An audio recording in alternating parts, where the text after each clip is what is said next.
Give us tip number 2, Jimmy. Okay, so find the audience for subject matter. You find the audience by talking about it. You show some pictures. I post a lot because I realize when you're on Twitter, you can post your thing 4 times a day and people still won't see it. Yeah. That's right. And that's a really important aspect. People are afraid of overposting. They're like, I'm going to drop one tweet and then nobody sees it. I posted about your appearance 4 times today, and each time I got a different set of eyes. Yes. Over here, look at when you're doing these. You're August 21, August 19, August 29.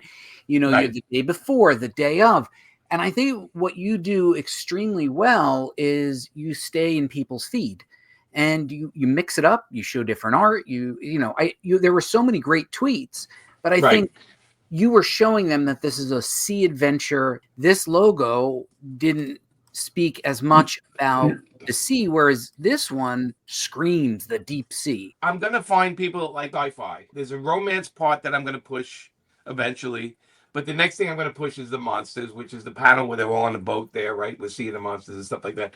What I do is when I post the links, a lot of times I just post panels. I pull panels from the book. For the next month, you're going to see maybe all the panels if you want to take your time to take 800 things and put them together. Sometimes I put the panels without the lettering, and sometimes I put them with. It depends what it's giving away in the panel. Sometimes it gives away too much information. But my thing is, I got to think like at least 4 or 5 times a day, I have to post it until it's over. So what I have to do is at some point I have to make some videos where I talk about it because that'll get a different kind of audience, but it's constant. Well, the thing about what you did here is, you're finding the audience, and I can see you're trying different things.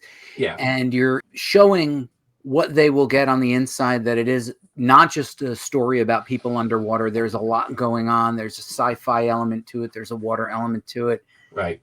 Think you're doing a great job of articulating what they will find in the pages. You have to come at it from the point of view, look, we as creators, we look at it 24/7. We're sick of it, right? Yeah. So we have to step outside it and go, okay, what do people really want to see? What's beautiful? Like, what can I pull a panel and then if I could do a paragraph about what it is, well, and say, hey, look, this is my new Kickstarter. This is the scene where this happens and it leads into something I can't tell you anymore, but check out the Kickstarter. And you have to do that constantly. And I have some visuals already prepped and ready to go. And then I have the lettered and unlettered pages where I pull the panels from. Today, it's heavy for me because we just launched it. So it's heavy for me to just have the deep sea logo, the one on the left with the girl, and then the one in the middle.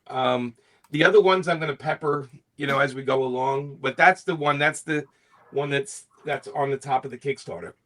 But you want this simple graphic, right? That's a simple graphic. It's just tentacles. You get it. There's ocean. The girl in trouble.